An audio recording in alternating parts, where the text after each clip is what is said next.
Hi there. Do you like Helldivers 2? Because you should. Would you like to know more?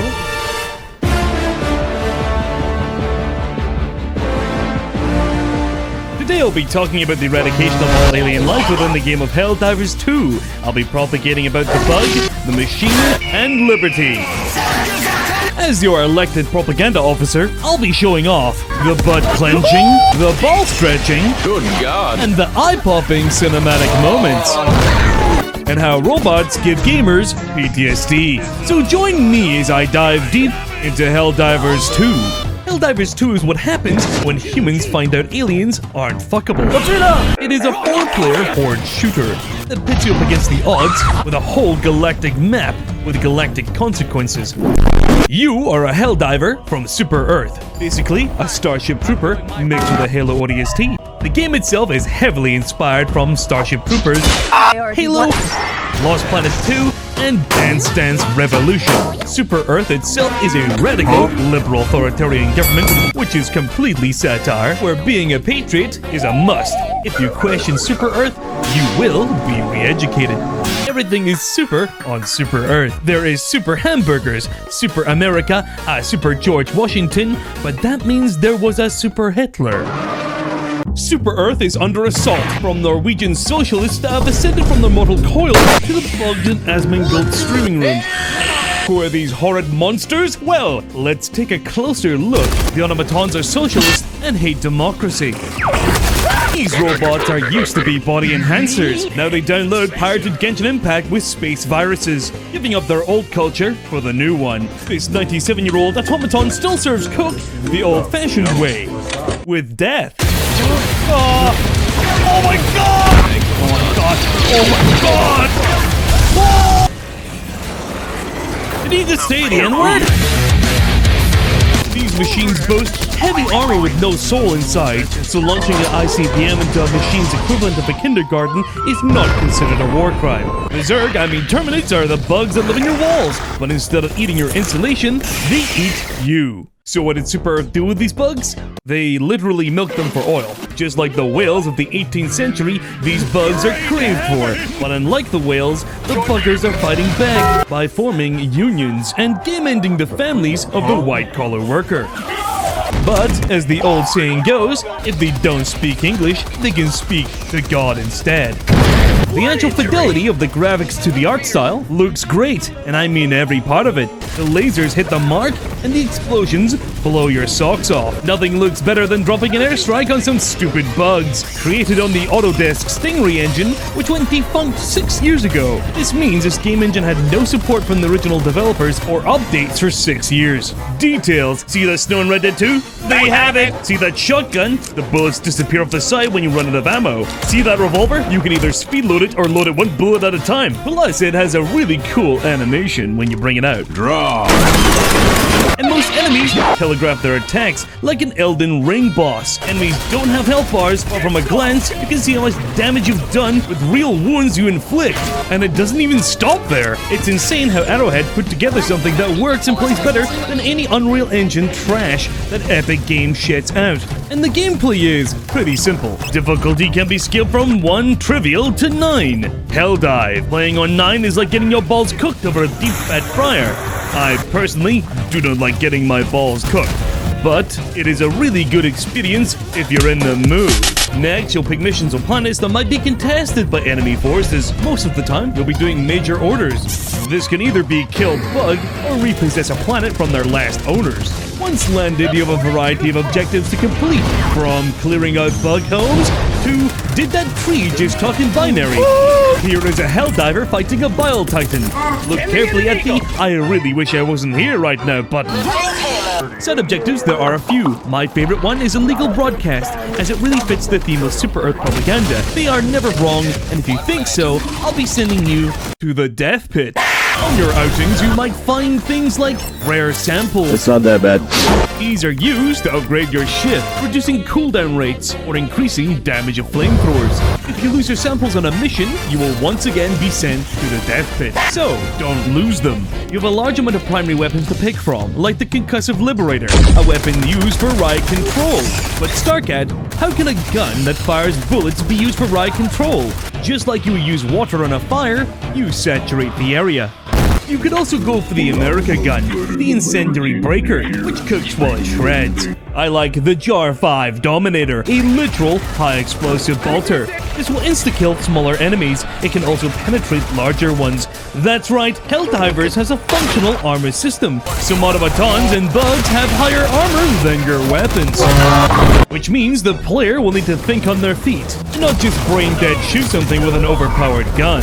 Like using the high-explosive value of the Garrojet rifle to kill hordes of the unwashed masses. Secondaries are lacking in guns, but you do get a cool revolver and a grenade pistol. If you want to suit up to impress, look no further than the armor, which there is an abundance of. From the Mandalorian to you are hiding the bugs under your floorboards, yes? And to get these, you'll need medals, which are acquired after every mission. There's also a battle pass that seems to have a decent amount of content for free and paid. From the game's launch, there's been 5 battle passes as of writing this. Wait, no! I'm not done with my review! Stop! Ever thought what NASA would do with the budget of the US military? Well, it would look a bit like this.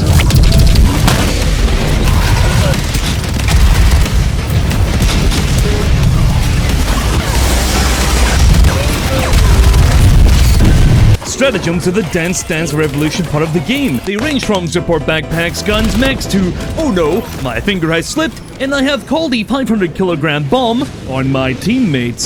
There are 2 main types for eradicating the bad guys. One of them is your ship's weapon systems. You can use Gatling cannons, orbital lasers, or if you really hate your teammates, a 380mm artillery barrage. If you do use this, please purchase an engraved coffin made of mahogany and bury yourself alive. The other type is airstrikes from Eagle 1, my beloved. This woman drops huge loads on large enemies. There's something about a woman in a cockpit that does it for certain men. The only thing she's done for me is drop 500-kilogram bombs directly at my location. And I must recommend the 500-kilogram bomb, as dropping the equivalent of what hit Nagasaki on a singular bug never gets old. I myself use it to trick shot bugs in a competition to see who can get the most money shots. And when it comes to walking firepower, Helldivers have their own version of a mech suit. Although it's rather weak, dying from a gust of wind and looking like a walking trash can, with what seems to be a deadly hazard attached to the side. Nothing says I hate bug more than a 280mm rocket to the face. Other weapons you can use is the railgun, if you have a weak aura. But if you want fuck it we ball type of energy, look no further than the autocannon. It runs off the philosophy of fire until everything is dead, or you are.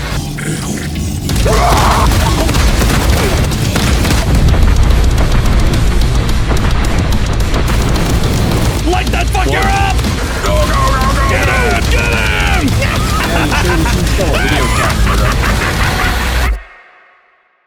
And if you want a classic, the old boys anti-material rifle, a weapon from World War II that is still used to shoot socialists till this day. The expendable anti-tank, which is a personal favorite of mine, as it can literally kill everything in game. I don't leave home without one. These streets are bad, son. When it comes to map types, these are randomly generated. You've got the Stink Planet, the Hell Planet, the Piss Planet, and many more. It's like Planet Vietnam, where the trees speak 1s and 0s. I finally know what my grandfather was yapping on about all those years ago. Planets also have quirks to them. Like Planet Hellmire, it literally has fire tornadoes. What the fuck? Not your style? Well, why don't you take a holiday to a planet where there's an active volcano? I've heard it's a great holiday destination these days. And the aliens you need to fight on these planets can be extremely varied. Automatons have troopers, which is a mainline meat for their grinder. They throw grenades, use kamikaze jump packs, and cry for backup. There is one variant that is the bane of all Helldivers, the Rocket Raider. This little guy could potentially insta-kill you, which has happened to me on more than one occasion. These clankers also have Devastators, which come in a rocket version, or as I like to call them, the bane of my life. Hulks are the meanest, fattest, and thickest of the bunch. Ever heard of a Chaos Dreadnought? Me neither. I'm not a fucking nerd, but these guys resemble one. Heavy armor all over, weak points in the back, or eye slit if you're brave enough to stare one down. So either give the Hulk backshots or blast it in the eye hole. The paid actors from Terminator also have tanks, gunships, and a fucking AT-AT. Just a small inconvenience. This factory strider can birth more troops like a pregnant woman, which makes it even more enjoyable when blowing it up. I really enjoy them dropping right on top of me after fighting 4 other bot drops of tanks. Speaking of bot drops, automatons will call for backup, sending in a flare signal to their dropships. They do this to make your gameplay a little more spicy, calling in their friends to bury you in laser fire. The Terminids have many different casts of creature, used for different roles, like the piss bug or the even bigger piss bug. When alerted, they eject spores from their anus and call forth the murderous horde. Popping out the ground like fucking pigmen, scavengers and warriors are the lowest tier basic bugs that can be dealt with quickly. There is also toxic versions of these bugs, like the Bile Spitter, which shoots a projectile at you or that slows you down. The Bile Warrior is an extremist that explodes when shot and killed. And they also have Shriekers, the seagulls of Helldivers 2. Nursing Spears and Bile Spears, not my beloved, are the second most annoying thing in the game, insta-killing you when caught in its splooge, which is fired from its fat sack. Hive Guards are well-armored bugs that hide away when threatened. Commanders are beefed-up warriors that don't need a head to cut yours off. And Chargers, oh god! Chargers are a heavy 4-legged tank of a bug. Armor everywhere, apart from the buttocks and stomach. Best way to kill it is with a disposable anti-tank rocket launcher to its stupid little face. The Pouncer is where things get interesting, because these guys are the progenitors of hunters and stalkers, and let me tell you, I fucking hate them. Kill stalkers with an airstrike, beam stalkers into the ground, gun stalkers down in the street, atomize stalkers with a 500-kilogram bomb. Literal lictors, stalkers are invisible most of the time. Their attacks throws you so hard, your spine will shatter on impact like a drunk father coming home to find out his son is wearing thigh highs. Most hunters will hit you with a slowing attack, making it easier for the stalkers and other buggers to eat your ass for juju beads. And the Bile Titan, a huge monster of a bug standing 3 stories tall, spewing its goo at everything it doesn't enjoy, including its allies. You'll need a huge amount of firepower or a large brain and a wish to eliminate one of these. Better do it quickly, because 4 more have just spawned in from underground. You'll find nests, military bases to blow up, and civilian populations which you'll need to evacuate. I like to protect them with Bosnian landmines for extra safety. While playing, a horde of chargers spawned in and decided to turn me into a piece of sports equipment. Now you're thinking, wow, you're unlucky, that many chargers? No, it was Joel the Game Master. Who is Joel? Joel runs the universe in which you play in, a man of many things. Kindness isn't one of them. A literal boogeyman of the Helldivers, this very real monster will smite your game if you are randomly chosen, like Zeus playing Russian roulette with his lightning bolts. A very funny story I heard about Joel was that he had to get up at 3 a.m. just to stop us from taking back Malavion Creek. Because we were so good at what we did, they had to artificially raise the game difficulty just for that planet, spawning in automatons like a game master in Arma 3. The music is just sublime. Each track gives you the feeling of who you're fighting against. And the most insane thing is that there's only one for each faction. It melds so well into the gameplay, you'll never get tired of it, like the main theme. It really gives you the urge to die on a foreign planet fighting godless aliens. I've never played a game with such great design and an amazing community to boot. The fact they can band together to take on a massive undertaking and be friendly with each other is insane to me. Like when Arrowhead told all the Helldivers to turn a bug homeworld into a fucking black hole. Nothing is too hard for the fanbase of Helldivers 2. They even had a major order in real life when Sony tried to force Helldivers to sign into a PSN account on their PC. They were not happy. You will be fucking executed ISIS style. Helldivers 2 went from very positive to overwhelmingly negative in a matter of fucking hours. Why would they do this? Well, Sony PSN isn't in every country, so the people who bought the game can't play it if they can't get into a PSN account. And if they do, they get banned. You can understand why Helldivers were upset. Wow, thanks Sony. Within 3 days, Sony retracted their decision. Unfortunately, not all were saved, as a lot of countries are still blocked by Sony, and it looks like it may never change thanks to the evil company in Japan. But the game is in a pretty good place right about now. The CEO of Arrowhead, 𝗖𝗵𝗲𝗀𝗀𝗀𝗀, demoted himself to Chief Creative Officer, just to fix and balance the game, which has been going great. A good example of this was an event, Save the Children on a Planet, or Get New Anti-Tank Mines. Helldivers picked the children, even though they thought they would get nothing. They were wrong.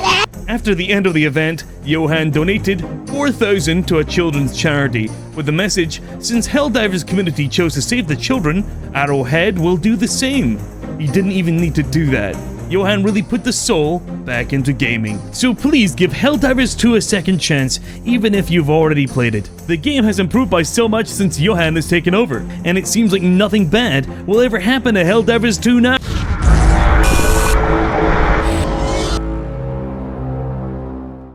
First, I'd like to thank my Patreons. Hey! What do you think you're going? Get back up here! I have a Patreon if you want to support me. You'll get behind-the-scenes extra content and big booba art pin-ups of gamer girls on there for just $1. Like this piece of art right here. It's a steal. You can even vote for what type of art you want to see next month. So you can check me out on Twitch. I stream nearly every day, and I stream a variety of cool games. From old... No, he's not real, is he? To new. Hello, this is Starcat. You called? Get the fuck to the manufacturing door! So come join the community up there. It's great, honestly. And I've got a second channel you should totally check out.